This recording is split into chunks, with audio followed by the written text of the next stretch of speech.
demonyo, demonyo, demonyo.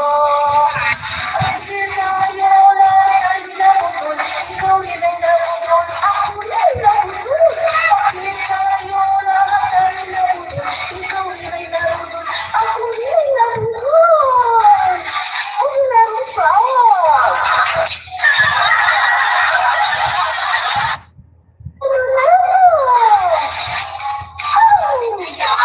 If I am president, I would get rid of criminality, drugs, and corruption. Just give me 3 to 6 months and I will do it for you. I will deliver. Yan ang pangarap iniiwan ni Noy Presidential Spot. Dahil tayo lahat ay nabutol, ikaw rin ay nabutol, demonyo, demonyo, demonyo. Dahil tayo lahat ay nabutol, ikaw rin ay nabutol, ako rin ay nabutol. Dahil tayo lahat ay nabutol, ikaw rin ay nabutol, ako rin ay nabutol. Huwag na rusawag.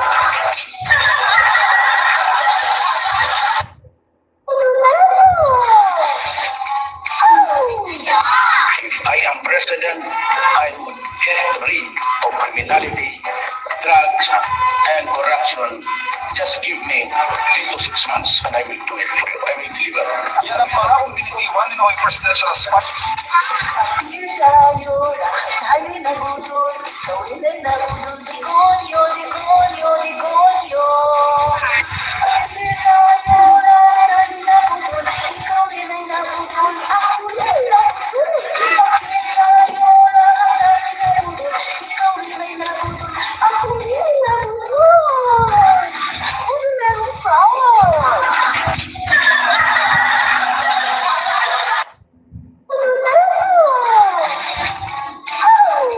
Meron na po ba tayong audio? President, I would get rid of criminality, drugs, Check natin kung may audio tayo. just give me 3 to 6 months and I will do it for you. I will deliver. Yan ang pangarap iniiwan ni Noy Presidential Check ko lang nga kung meron tayong audio. Tayo lahat ay Tingnan natin dito kung may audio tayo. demonyo, demonyo, demonyo. Dahil tayo lahat ay nabutol, ikaw rin ay nabutol, Dali ako rin ay nabutol. Saglit. Dahil tayo Check ko lang. lahat ay nabutol, ikaw rin ay nabutol, ako rin ay nabutol. Huwag na rusawag.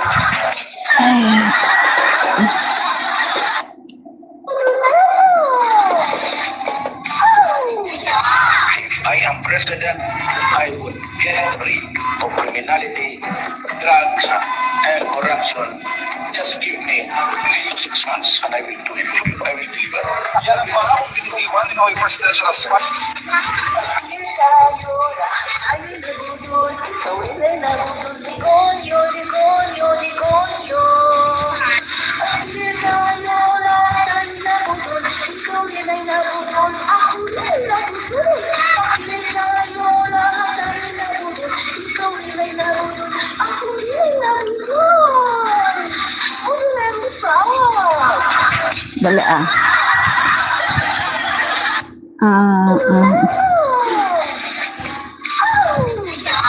If I am president, I would get rid of criminality. Tingnan ko kung okay na ba. If I am president, Ah, okay na siya. Tingnan ko kung Noy Presidential Spot. Okay, so okay na siya. Okay siya. Okay siya. Ako lang po. Saksak ko lang po. Lobat. Yan. Sinaksak ko lang yung ano ko, cellphone at lobat siya. Yan. So, yan mga kaibigan, no? Start na tayo sa ating, hinaan natin itong si Budolero. Hinaan natin si Budolero. Yan. So, yan na nga mga kaibigan, no? Dali, patayin ko muna si Budolero. Yan. Ito po kasi yung kanta natin, no, mga kaibigan. So, parinig muna natin. Iniiwan ni Noy Presidential Spot. Tayo lahat tayo nabudol, ikaw rin ay nabudol, demonyo, demonyo, demonyo. Dahil tayo lahat tayo nabudol, ikaw rin ay nabudol, ako rin ay nabudol.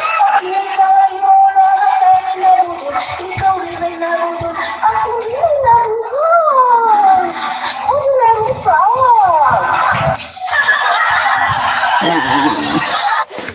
Yan, okay. If I am president, I would end Budolero. criminality, drugs, and corruption. Just give me 3 to 6 Budolero. months and I will do it. First batch of line of tablets. Okay. Okay. So, yan mga kaibigan, no? Start na po tayo. Sinong nandito? Oy, una sa comment section, si King Tapir. Sabi ni King Tapir, tirahin mo si Ko. Sinong Ko? Si Saldico? Yan. Saldico. Dali Tirahin daw natin si Saldico. Andali. Tingnan lang natin. Zaldico. Zaldico.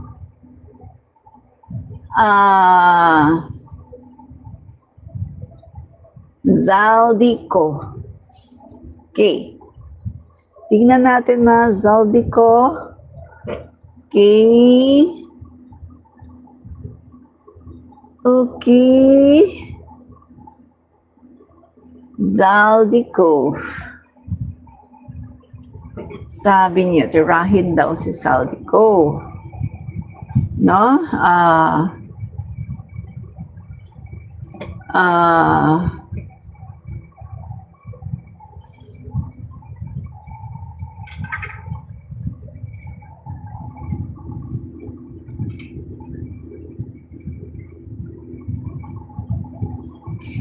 Dali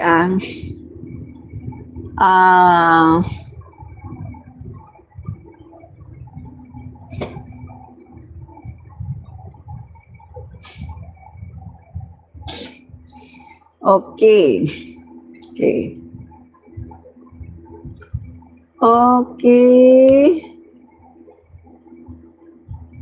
Okay.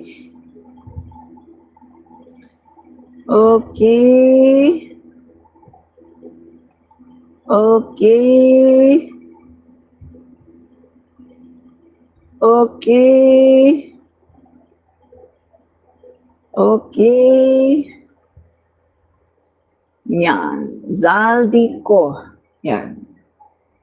Okay. Okay. So sabi po ni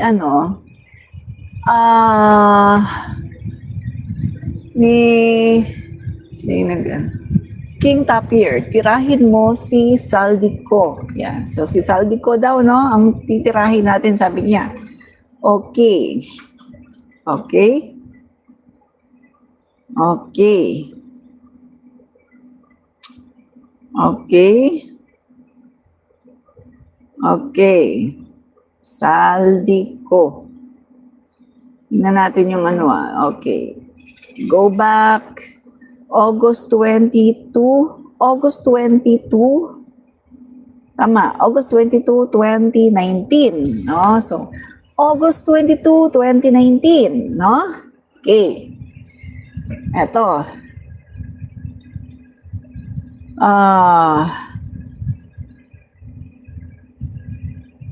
Okay. Etong si Saldico, mga kaibigan, no? Etong si Saldico ay kilala na kaalyado ni former President Duterte, no? Mga kaibigan. Wala pa man sa power si Pangulong BBM, nandiyan na si Saldico. At siya po ay kilala na kaalyado ni Rodrigo Duterte. No, mga kaibigan.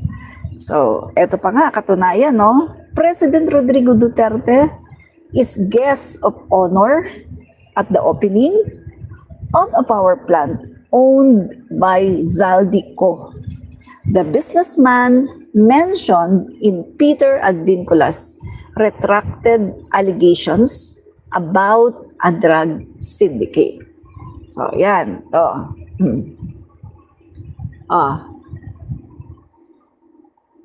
Duterte and Saldico. Si Duterte po at saka si Saldico ay magkaalyado Sila po ay, kumbaga, magkasangga, no? Magkasangga sila. Sinusuportahan ni Duterte yung karera, no, ni Saldico. At the same time, si Saldico, sinusuportahan din niya si Duterte. At sa katunayan yan, si Saldico pa nga ay nasangkot. Si Saldico pa nga ay isa sa nadamay ang pangalan, no? Sa involvement di umano. Alam naman natin, no, na si dating Pangulong Duterte ay isinasangkot sa mga illegal na gawain ng. At ito din si Saldico ay isinasangkot din, no? Kumbaga kasi magkaalyado, magkaibigan, so sinasangkot din siya sa gano'n, no? So yan, no, mga kaibigan, no? Ito yun, yung businessman, Saldico, siya po kasi ay businessman, no? Siya yung minention ni Peter Advincula doon sa kanyang mga aligasyon, no? Tungkol sa drug syndicate, no? So, originally, si Saldico, mga kaibigan, ay kadikit ni Duterte. Makes sense. Wala pa po si PBBM, nandyan na si Saldico. Diba? So, alam nyo na ngayon. No? O sige, tuloy natin ha. Tuloy natin, mga kaibigan. No? Bicol Tycoon. No? Si Saldico, ang tawag sa kanya ay businessman kasi siya, no? So, business tycoon, no? Itong si Saldico. Siya yung sinasabi doon sa Bicol, akusasyon ni Bicoy tungkol doon sa aligasyon ng ganon, no? Yung pinsabog ni Bicoy na later on ay kanyang niretract. So meaning to say, mga kaibigan, si Duterte at si Saldico ay magkaalyado. Magkaalyado. Si Duterte at saka si Saldico.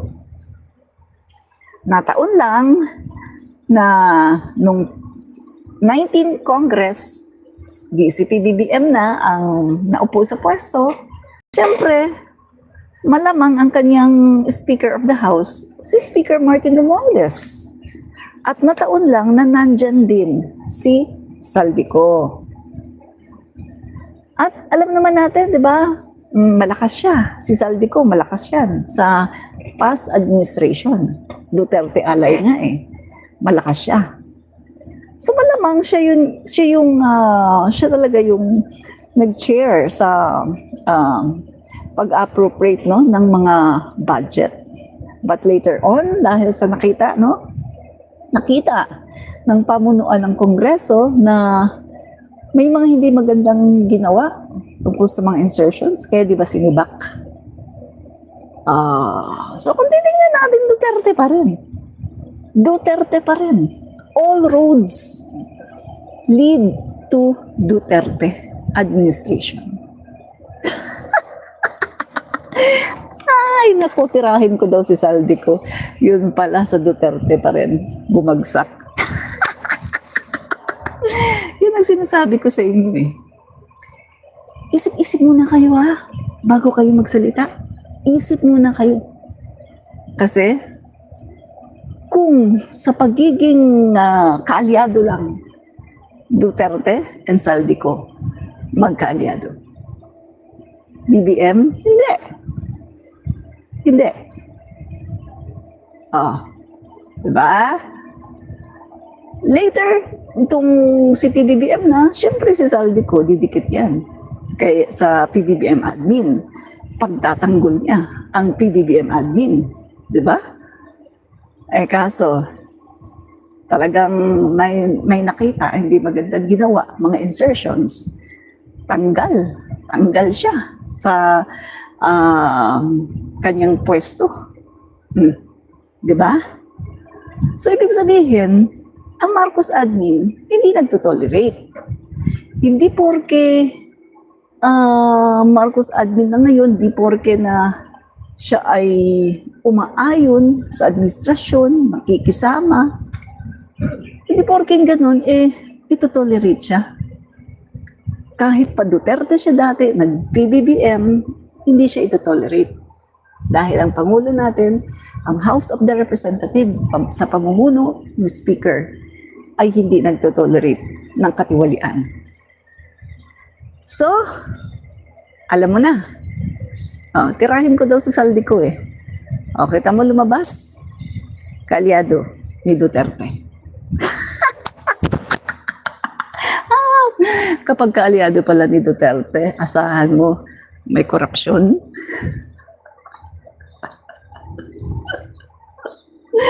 Ay, naku, wala talaga. Pagka aliado pala ni Duterte, asahan mo na may korupsyon, no? Ay, nako.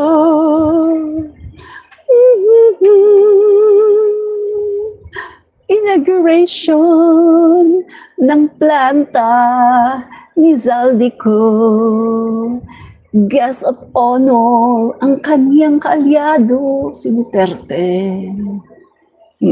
Diba?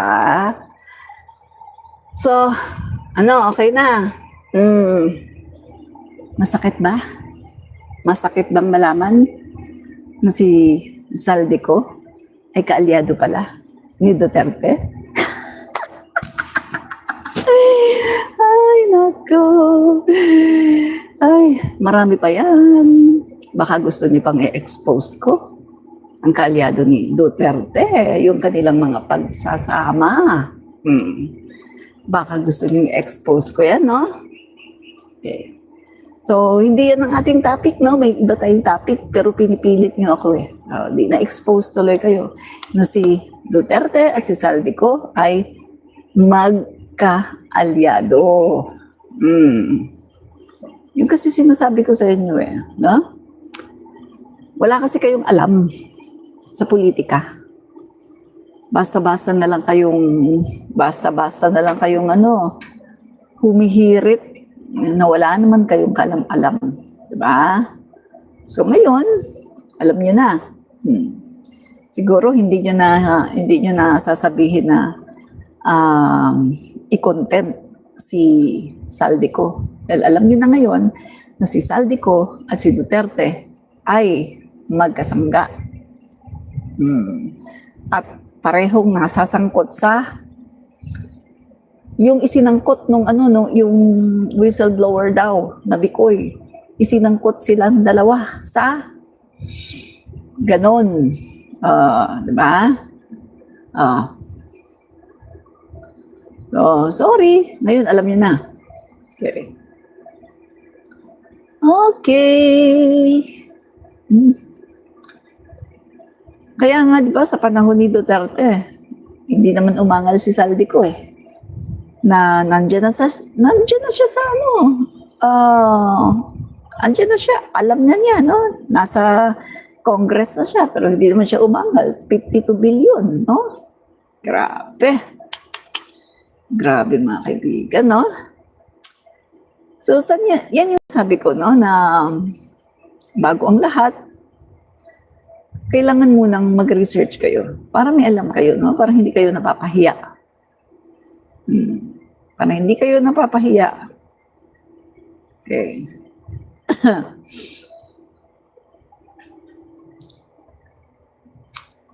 Okay. Okay.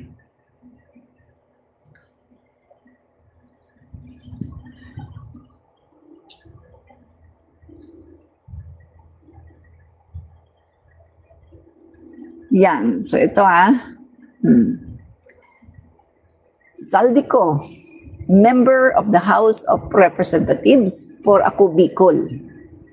Incumbent, assumed office June 30, 2019. June 30, 2019. Nandiyan na si Ako Bicol party list. Nandiyan na siya, no? So, at siya po ay kadikit, no, ni Duterte. Yun po mga kaibigan, no? Yan. So ngayon, napahiya na kayo. Pahiya na kayo, no? Bago kasi magsalita, mag-research muna ng konti, ha?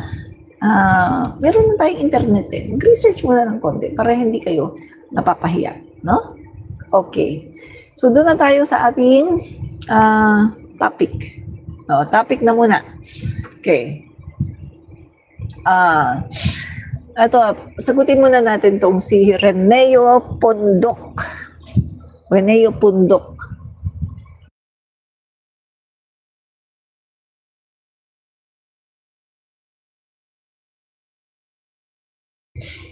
Ang sabi ni Reneo Pondok, ano naman wala ka namang bagong content, kundi puro Duterte. Pero ang mga dorobo o kongreso, wala kang masabi. Balita ko umuwi na si Garma para ilihis na naman ang issue sa flood control. Sabi niya ha, puro daw Duterte ang topic natin. Eto, tanungin kita. Bakit hindi mo tanungin ang mga kapwa mo didilis na mga followers, na mga vloggers, influencer? Bakit hindi mo sila tanungin kung bakit puro na ng paninira sa gobyerno at sa Pangulo ang kanilang topic?